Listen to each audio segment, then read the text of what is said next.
Assalamualaikum warahmatullahi wabarakatuh. Waalaikumsalam. Selamat pagi anak-anak ibu semua. Gimana kabarnya? Baik, Bu. Alhamdulillah. Kalian jangan lalai ya. Kalian harus selalu jaga kesehatan semaksimal mungkin. Baik, Bu. Mengingat kita sekarang dalam ikatan pandemi ini ya. Nah, untuk itu, Ibu memilih metode pembelajaran seperti ini. Untuk sistemnya, nanti Ibu jelaskan setelah presensi. Namun sebelum itu, alangkah baiknya kalau kita berdoa sesuai ajaran agama dan anutan kepercayaan masing-masing ya. Untuk itu, Ibu berikan waktu untuk kita semua untuk berdoa. Berdoa dimulai. Berdoa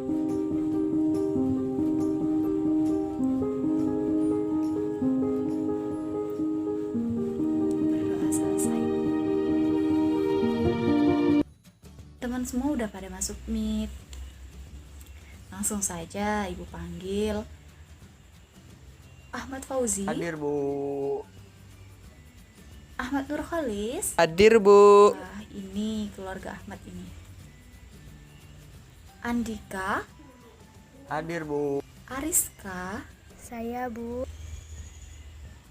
Azizatul Mahfuzoh, Saya, Bu. Masya Allah namanya. Cika Fahlevi, Hadir, Bu. Ida Permatasari, Hadir, Bu.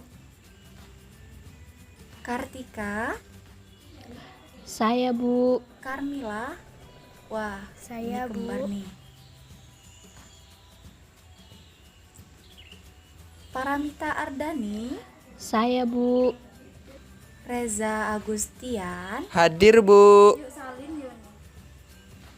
Terakhir Zidan Al-Farisi. Hadir, Bu. Wah, Masya Allah namanya cantik-cantik, ganteng-ganteng ya. Kayak orangnya nih. Baik, ini kan sudah hadir semua. Ibu harap untuk pertemuan-pertemuan selanjutnya ya begini ya. Karena kalian harus tetap bersungguh-sungguh. Nah, jadi kalian itu akan selalu dalam pemantauan setiap guru mata pelajaran.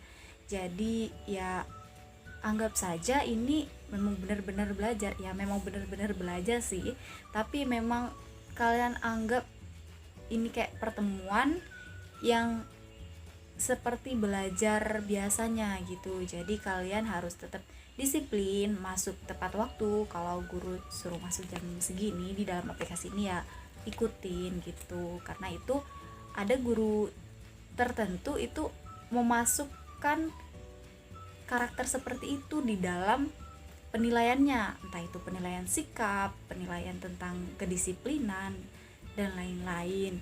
Jujur kalau begini saya masukkan ke dalam nilai kedisiplinan kalian. Kalau kalian tepat waktu dalam bergabung dalam pelajaran, nah kalian tepat waktu ketika ibu suruh ini, ibu suruh itu gitu. Nah jadi sudah bisa langsung ibu jelaskan ya sistematik belajar kita. Nah sistem belajar kita itu adalah nanti beberapa menit lagi ibu akan memberikan link di grup WhatsApp kita. Nah, kalian langsung akses link tersebut. Di dalam link tersebut itu di YouTube tepatnya ibu sudah mengupload pembelajaran, video pembelajaran yang sudah bisa kalian lihat di situ. Nah, tentunya itu merupakan pelajaran kita, materi kita. Jadi kalian simak baik-baik ya. Nah, ibu pesen nih, jangan sekali-kali kalian skip di video itu, karena di bagian-bagian tertentu itu akan ada tugas. Nah, jadi kelihatan nih siapa yang skip nontonnya. Nah, jadi ibu harap kalian juga tepat waktu dalam mengumpulkan tugas yang ibu berikan di dalam YouTube itu. Nah, untuk tugasnya itu berbentuk resume. Tugasnya bisa dikirim ke grup, namun lebih efisien ibu minta sekali untuk mengirimkan tugasnya melalui chat WhatsApp secara pribadi ya, secara chat personal ke Ibu ya. Baik, Bu. Untuk pertanyaan, Bu, bagaimana kalau saya tidak paham dengan beberapa materi yang Ibu jelaskan? Bagaimana kami bisa bertanya? Nah, untuk anak-anak Ibu yang belum memahami materi tertentu, bisa langsung chat di grup WhatsApp. Nah, pertanyaan kalian akan Ibu jawab pada pertemuan-pertemuan berikutnya, tentunya di dalam video. Nah, bisa juga kalau kalian mau chat personal karena takut malu chat di grup WhatsApp kan. Nah, bisa langsung kalian chat personal Ibu, tanyain, jangan malu-malu, jangan sungkan-sungkan karena Ibu paham gimana rasanya pembelajaran daring, tidak leluasa menyampaikan pendapat, tidak leluasa mengkritik, apalagi dalam berdiskusi ya. Nah, namun dalam pertemuan-pertemuan berikutnya Ibu usahakan untuk memberikan model pembelajaran agar kita semua bisa berdiskusi, bisa berpendapat leluasa begitu. Nah, sekarang sepertinya Ibu akhiri dulu untuk sesi ini. Silahkan kalian buka link yang sudah Ibu berikan barusan, coba cek WhatsApp kalian semua ya. Nah, untuk itu Ibu akhiri dulu sementara ini ya, karena kalian harus lanjut di dalam video berikutnya. Ibu akhiri, wassalamualaikum warahmatullahi wabarakatuh. Assalamualaikum warahmatullahi wabarakatuh. Baik anak-anak Ibu semua, pada kesempatan atau pertemuan kali ini seperti yang sudah Ibu bilang sebelumnya, Ibu akan menerangkan tentang kolonialisme dan imperialisme di Indonesia. Nah, sebelum itu, Ibu akan menjelaskan konsep-konsep atau bagian-bagian yang akan Ibu jelaskan nantinya. Nah, untuk yang pertama itu adalah tentang pengertian kolonialisme dan imperialisme. Nah, nanti akan Ibu jelaskan juga persamaan dan perbedaan antara kolonialisme dan imperialisme. Yang kedua, apa sih yang melatar belakangi bangsa barat sampai datang ke Indonesia? Nah, kemudian pembahasan yang ketiga adalah bagaimana sih cara bangsa barat itu sampai ke Nusantara, tepatnya Indonesia ini kan. Nah, yang keempat nanti ada pembahasan mengenai dampak-dampak yang ditimbulkan dari peristiwa kolonialisme dan imperialisme bangsa barat di Indonesia. Nah, itu tadi konsep-konsep, poin-poin yang akan Ibu jelaskan. Nah, untuk penjelasannya langsung saja ya. Memasuki pembahasan yang pertama, yaitu mengenai pengertian kolonialisme dan imperialisme. Pasti anak-anak Ibu sudah tidak asing lagi mendengar istilah ini, bukan? Ya, kolonialisme berasal dari kata koloni yang merupakan bahasa Latin yang artinya merupakan daerah jajahan. Nah, menurut istilah, kolonialisme ini memiliki arti suatu praktik yang dilakukan oleh suatu negara di mana negara tersebut ingin menguasai rakyat serta sumber dayanya. Yang kedua, pengertian imperialisme. Istilah imperialisme berdasarkan etimologi yang berasal dari kata imperer, artinya memerintah. Sedangkan menurut istilah, imperialisme merupakan usaha suatu bangsa untuk memerintah bangsa lain di luar wilayahnya sendiri.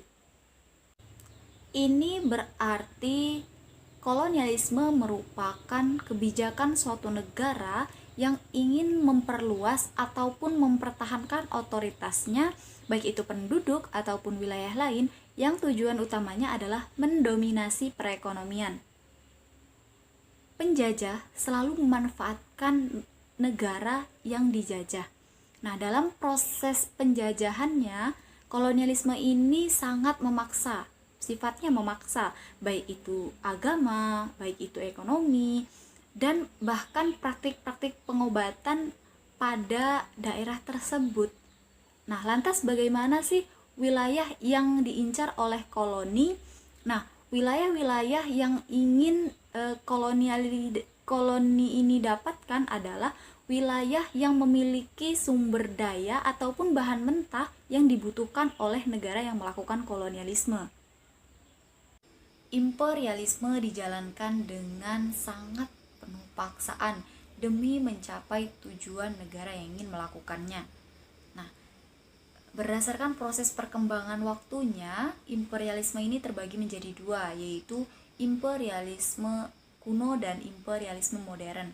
Yang pertama, imperialisme kuno. Imperialisme kuno ini biasa disebut dengan ancient imperialism, yang mana terjadi sebelum adanya revolusi industri, dan Portugis dan Spanyol sebagai pelopor dari imperialisme kuno ini. Nah, adapun tujuan dari imperialisme kuno ini adalah pencarian 3G. Nah, gold, glory, dan gospel. Adapun imperialisme kedua adalah imperialisme modern atau yang biasa disebut dengan modern imperialism. Nah, imperialisme modern ini terjadi setelah adanya revolusi industri dan Inggris atau Britania Raya yang menjadi pelopor adanya imperialisme modern ini. Nah, adapun tujuan dari imperialisme modern ini sendiri adalah untuk memenuhi kebutuhan industri. Dari pengertian yang sudah saya jabarkan tadi, kita bisa mengambil kesimpulan untuk persamaan. Nah, persamaan dari kolonialisme dan imperialisme ini adalah sama-sama menguntungkan negara penguasa serta menjadikan negara tersebut makmur. Negara siapa? Negara apa? Negara yang melakukan kolonialisme dan imperialisme. Serta di sisi lain, negara yang menjadi korban dari kolonialisme dan imperialisme ini sengsara. Untuk perbedaan kolonialisme dan imperialisme, saya mengambil perbedaan tujuan. Kalau tujuan kolonialisme adalah mengambil, merampas, dan mengeruk sumber daya yang ada di negara yang terjajah. Setelah ia mendapatkan apa yang dia inginkan, dia akan mengambil, mengeruk itu semua dan dibawa ke negaranya. Sedangkan tujuan dari imperialisme sendiri adalah sekedar menanamkan paham di berbagai bidang kepada negara yang bersangkutan.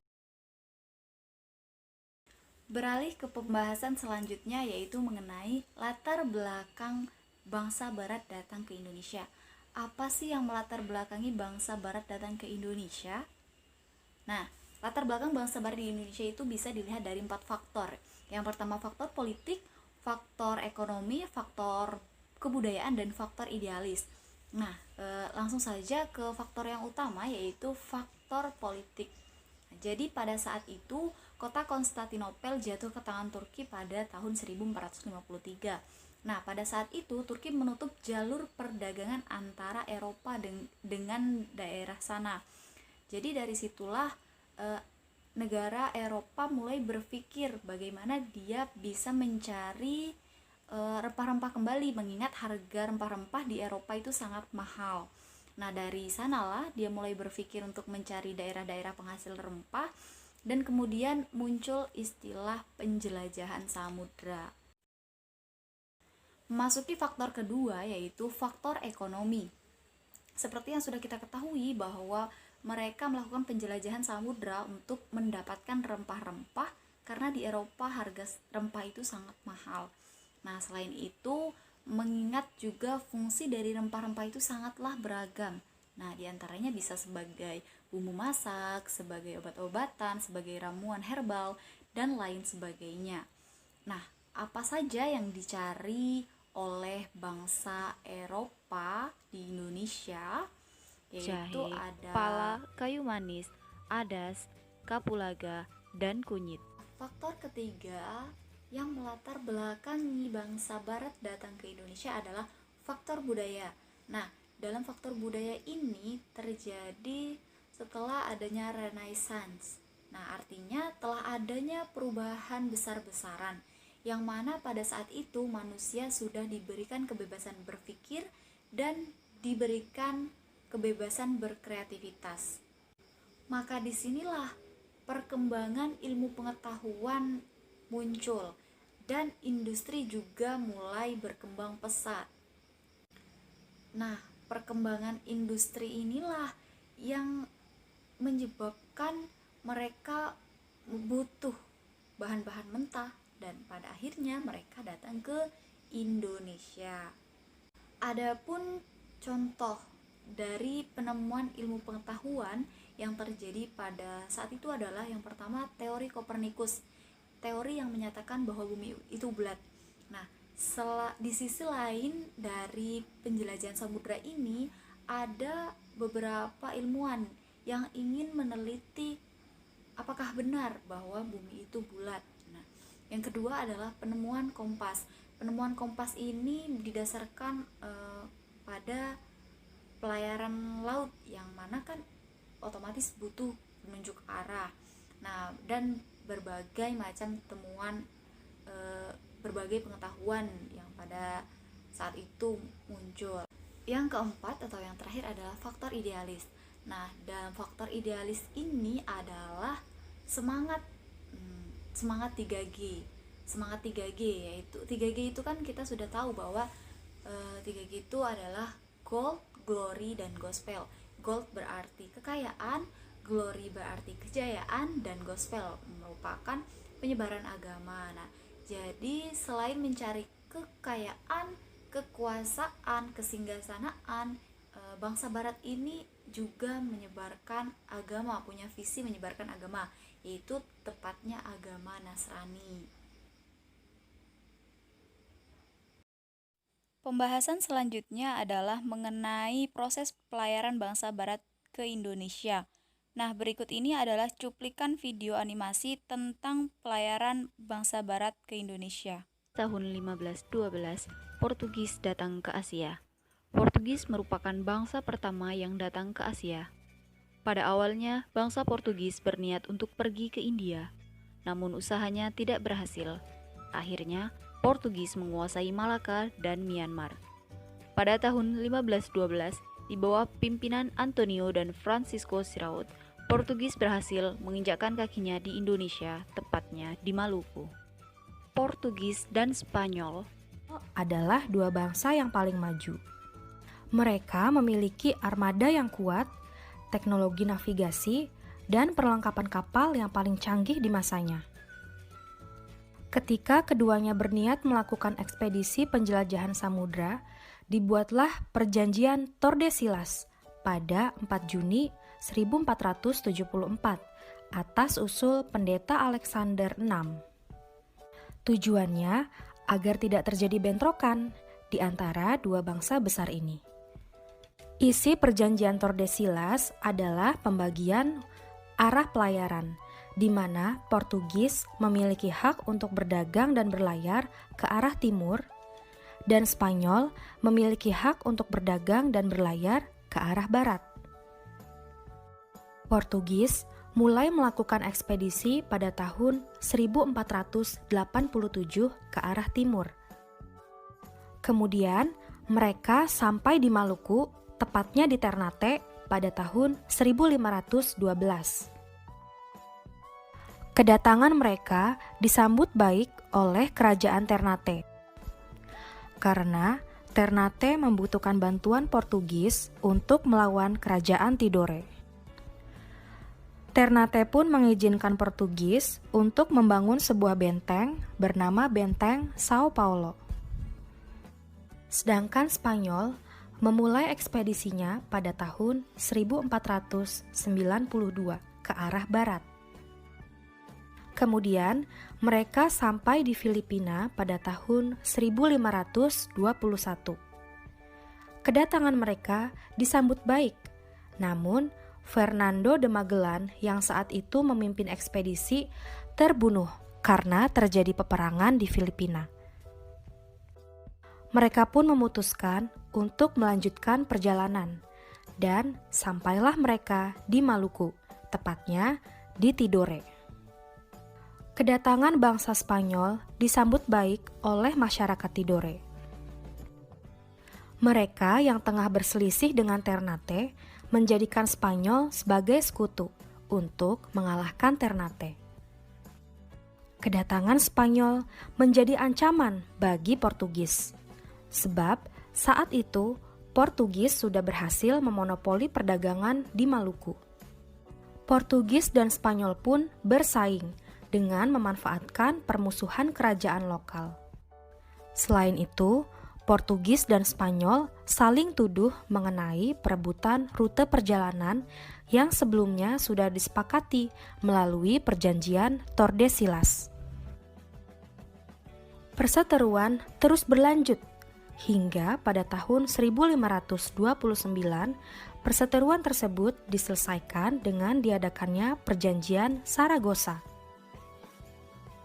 Isi Perjanjian Saragossa adalah pembagian bumi menjadi dua pengaruh dan kekuasaan, di mana bangsa Portugis memiliki wilayah kekuasaan dari Brazil ke arah timur sampai dengan Kepulauan Maluku, dan Spanyol memiliki wilayah kekuasaan dari Meksiko ke arah barat sampai dengan Kepulauan Filipina. Karena perjanjian Saragossa inilah teori heliosentris milik Kopernikus dibenarkan, bahwa bumi itu bulat. Bangsa barat yang selanjutnya datang ke Indonesia adalah Inggris. Inggris melakukan perjalanan samudera pada tahun 1577. Inggris mengikuti rute perjalanan Spanyol ke arah barat dan tiba tahun 1579. Bangsa Inggris memborong rempah-rempah dari masyarakat Maluku.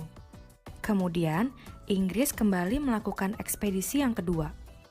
Sebelum sampai ke Indonesia, Inggris berhasil menguasai India dan mendirikan EIC, East India Company, sebuah perusahaan dagang milik Inggris. Pada tahun 1628, Inggris sampai di Indonesia dan berhasil menjalin kerjasama yang baik dengan Kerajaan Banten. Banten mengizinkan Inggris mendirikan pangkalan dagang dan benteng. Kemudian, bangsa barat terakhir yang datang ke Indonesia adalah Belanda. Keberhasilan Portugis dan Spanyol dalam melakukan ekspedisi mendorong Belanda untuk melakukan hal yang sama. Pada tahun 1595, Belanda melakukan ekspedisi melalui rute timur. Tepatnya pada 23 Juni 1596 di Pelabuhan Banten. Saat itu, ekspedisi Belanda dipimpin oleh Cornelis de Houtman. Namun, Belanda diusir oleh penduduk pesisir Banten karena mereka bersikap kasar dan sombong. Selanjutnya pada tahun 1598, bangsa Belanda kembali mendatangi Banten. Kali ini, kedatangannya diterima oleh masyarakat. Belanda pun berhasil menguasai perdagangan. Mereka mendirikan perusahaan dagangnya di Indonesia yang diberi nama VOC pada tahun 1602. Kemudian pada tahun 1605, VOC menyerang benteng Portugis di Maluku. Portugis pun terpaksa mundur ke Timor Leste. Kemenangan Belanda atas Portugis inilah yang menjadi jalan masuknya penjajahan kolonialisme di Indonesia selama 3,5 abad. Memasuki pembahasan selanjutnya yaitu mengenai dampak-dampak yang ditimbulkan setelah kolonialisme dan imperialisme di Indonesia. Nah, dampak-dampak ini dapat dilihat dari berbagai bidang. Yang pertama di bidang politik, yang kedua di bidang ekonomi, yang ketiga di bidang sosial budaya, dan yang keempat di bidang pendidikan. Nah, langsung saja yang pertama yaitu dampak di bidang politik. Nah, di bidang politik yang pertama ketika Daendels dan Raffles memerintah, mereka telah meletakkan dasar pemerintahan modern yang mana ketika itu para bupati dijadikan pegawai negeri dan digaji, sementara menurut adat istiadat setempat, bupati pada saat itu adalah jabatan yang diturunkan dan gajinya adalah pembayaran upeti dari penduduk yang tinggal di tempat tersebut kepada bupati yang memerintah. Dampak di bidang politik yang kedua, Jawa dijadikan sebagai pusat pemerintahan. Ketika masa pemerintahan Daendels, Jawa dibagi menjadi 9 wilayah prefektur. Ada yang tahu apa itu wilayah prefektur? Wilayah prefektur merupakan wilayah administrasi dan yurisdiksi tingkat 1. Kalau sekarang sama dengan provinsi. Nah, ketika masa pemerintahan Raffles, Jawa dibagi menjadi 16 keresidenan. Dampak perpolitikan yang ketiga adalah beralihnya dari hukum adat istiadat pada saat itu menjadi hukum barat modern. Nah, yang selanjutnya adalah adanya campur tangan Belanda dan Inggris ke dalam urusan kerajaan. Nah, hal ini membuat para elit politik di kerajaan tersebut berkurang perannya. Nah, hal ini menjadikan penguasaan kaum pribumi menjadi runtuh. Beralih ke dampak ekonomi. Yang pertama, adanya peralihan dari pertanian pangan menjadi industri perkebunan. Perkebunan di Jawa memang sangat maju dan berkembang. Sedangkan berbanding dengan di Sumatera terjadi kekurangan tenaga kerja. Nah, dari situlah muncul adanya transmigrasi. Nah, di atas terdapat gambar perbandingan antara tenaga kerja di Pulau Jawa dengan tenaga kerja perkebunan di Pulau Sumatera. Memang terlihat bahwa tenaga kerja di perkebunan di Jawa itu lebih banyak daripada tenaga kerja perkebunan di Sumatera pada saat itu. Dampak ekonomi yang kedua adalah adanya eksploitasi ekonomi dan monopoli dagang VOC. Nah, ini menjadikan perekonomian Indonesia terpuruk di kancah internasional. Hal ini dikarenakan karena VOC memiliki hak oktroy. Hak oktroy itu merupakan hak-hak istimewa yang dimiliki oleh VOC yang sangat-sangat merugikan Indonesia pada saat itu. Dampak ekonomi yang ketiga adalah dibangunnya rel kereta api oleh Belanda. Pada awalnya tujuan Belanda adalah memudahkan jalur transportasi perdagangan pada saat itu. Namun seiring berkembangnya waktu, dijadikan transportasi itu oleh masyarakat setempat dan akhirnya tumbuh kota-kota baru.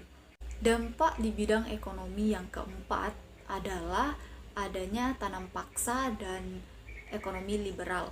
Indonesia yang pada saat itu dijadikan sebagai penghasil bahan mentah dan Belanda sebagai eksportirnya, Timur Asing atau Tiongkok menjadi negara perantara, dan Indonesia hanya dijadikan sebagai pengecer.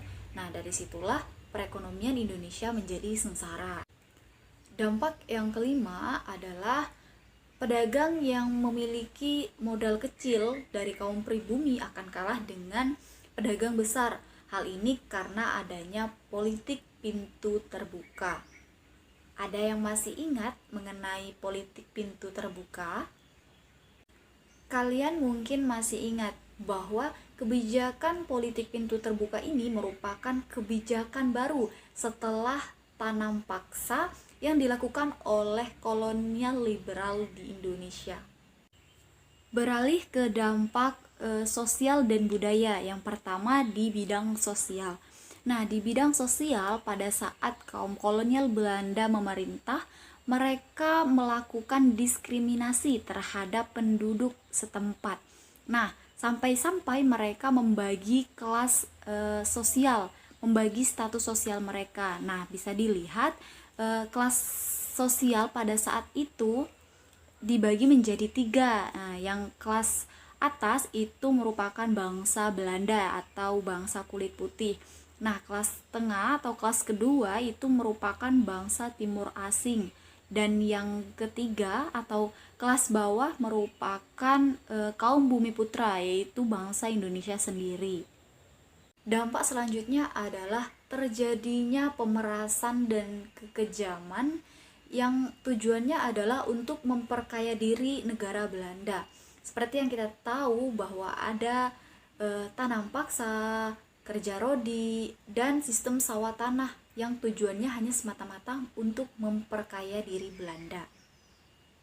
Nah, di bidang budaya, yang pertama terjadi kemerosotan peran politik kaum pribumi terhadap pemerintahan pada saat itu, sehingga menjadikan para pejabat-pejabat ini malah beralih untuk menggeluti karya sastra, karya musik, dan karya-karya lain sebagainya. Dampak yang selanjutnya adalah masuk dan berkembangnya budaya-budaya barat yang bahkan merusak sendi-sendi kebudayaan tradisional Indonesia, yaitu seperti kebudayaan minum minuman keras. Beralih ke bidang pendidikan. Pendidikan mulai dianggap penting ketika politik etis diterapkan oleh pemerintah kolonial.